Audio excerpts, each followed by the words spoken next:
Hello, my name is Amanda Petters, and today I'm going to be talking about creating socially just classrooms using trauma-informed practices.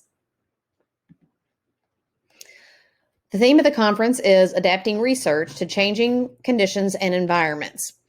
My intent is to conduct a qualitative study on creating a socially just classroom community and teachers' perceptions of trauma-informed practices.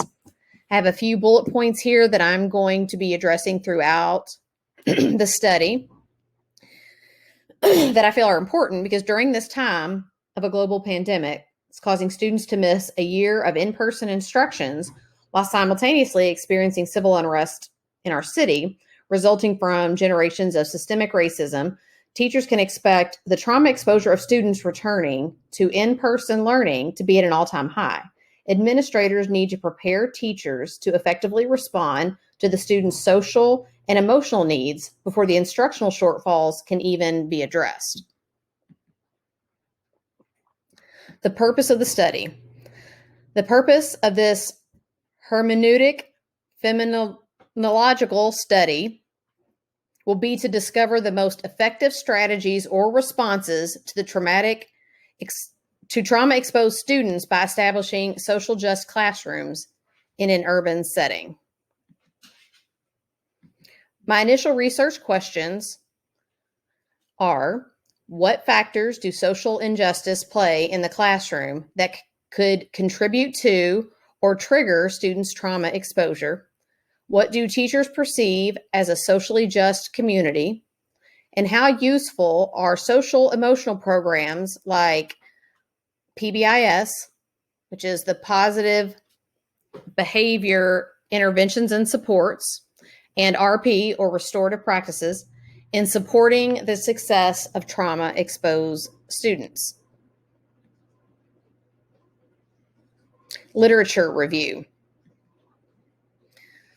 For the literature review, I'm breaking this down into three strands. The first strand is trauma, disproportionality, and school-trained equitable responses. So for trauma, as I have here, that childhood trauma is a response to a negative event, circumstance, or series of events that overwhelms a child's ability to cope and can interfere with his or her brain development and behavior. Students' executive functioning can be affected, causing one, difficulty in planning, multitasking, or remembering multi-step directions, and self-regulation or self-monitoring. Students that have a high rate of trauma exposure have an increased risk for anxiety, depression, and disruptive behavior than do their peers with less exposure to trauma. Physiological manifestations of trauma can include hyperarousal of the nervous system, which can be observed as an increased startle response. Students can be more impulsive, have trouble concentrating, have an increased resting heart rate, and other symptoms commonly associated with PTSD. So what I'm going to do in the trauma strand is I'm going to analyze the Adverse Childhood Experience Study. That's the ACEs. And that is used basically as a universal screener in determining the level of exposure that one has experienced in childhood. Then the second thing I'm going to do in this strand is identify physiological responses to trauma. So what that does to the brain and how that is going to manifest in the classroom, which is the third part of this first strand, is how the trauma manifests in the classroom. The second strand is the disproportionality. And the need for trauma-informed school practices is more evident in areas of high poverty. It is noted that there is a disproportionately higher rate of trauma exposure for African American students than their white classmates. This tells me that students' trauma responses could be more intense as a result of systemic oppression. That may explain some of the disproportionality in discipline data. Researchers support further consideration for creating trauma-informed schools that embrace social-emotional learning with a research-based curriculum to teach healthy relationship interactions, strategies for coping with stress, and increase student engagement. Schools are now considering the effects of students when reviewing how and why discipline is being assigned in schools. So for that second strand, I'm looking at disproportionality, and what my intent is to analyze the code of conduct or the for the district, and look at how for the school district, and then look at how that, or if that does, or determine if it perpetuates systemic racism in any way. And then look at biases in the interpretation of behavior expectations.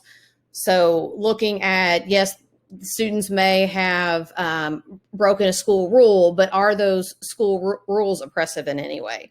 Or can they be discriminatory or biased in some way? And then the third part of this strand is then disaggregating data for one particular school and looking closely at what those infractions are for different races, and try to identify what disproportionality may exist within that particular school. And then the third strand is of the lit review is school-trained equitable responses. So when evaluating the effectiveness of developing systems to address students' social and emotional needs, they identify two variables that limit the potential of the reform initiative: when power, privilege, and cultural differences are not taken into consideration, and when the models focus primarily on students' social emotional health while neglecting the adults that interact with them. Those researchers also argue that reform policies that solely embrace social emotional learning fail to address disproportionality because the current understanding of this concept is colorblind. For social emotional learning to be effective, it needs to address cultural beliefs, biases, and social constructs that are not just developed around white middle-class students. Incorporating knowledge of cultural differences, power structures, and privilege would benefit the students and the educators' social emotional learning alike. And so in this strand, what my intent is to look at a school's racial equity plan.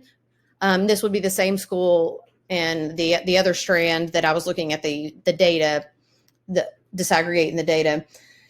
And so looking at the school's racial equity plan and how it aligns to the district's student support behavior intervention handbook.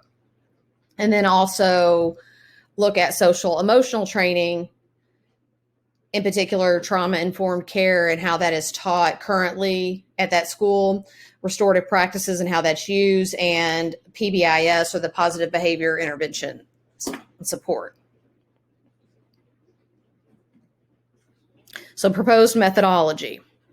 At this point, the methodology will be qualitative research using semi-structured interviews of classroom teachers and group level assessments to determine how teachers define a socially just classroom to support students' healing from trauma exposure. The theoretical framework guiding this study will be critical race theory to identify disproportionality in student discipline and systems in education that could hinder the socially just classroom.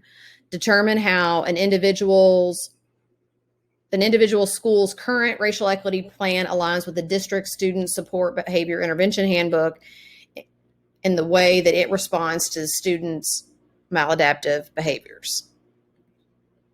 Proposed timeline. This summer would be completion of the comps. Fall of 2021 would be the defense proposal. Fall and winter of 21, winter 22. The IRB approval, and then spring of 2022 would be conduct the study. Summer of 2022, write the final chapters, with graduation in the fall of 2020. Thank you. And if you have any questions, please feel free to email me. As you can see, this is in the early stages, and the literature review is still being conducted, and still the research continues. So if you have any questions or contributions or ideas and you would like to speak with me, please feel free to contact me, and here is my email. Thank you for your attention today.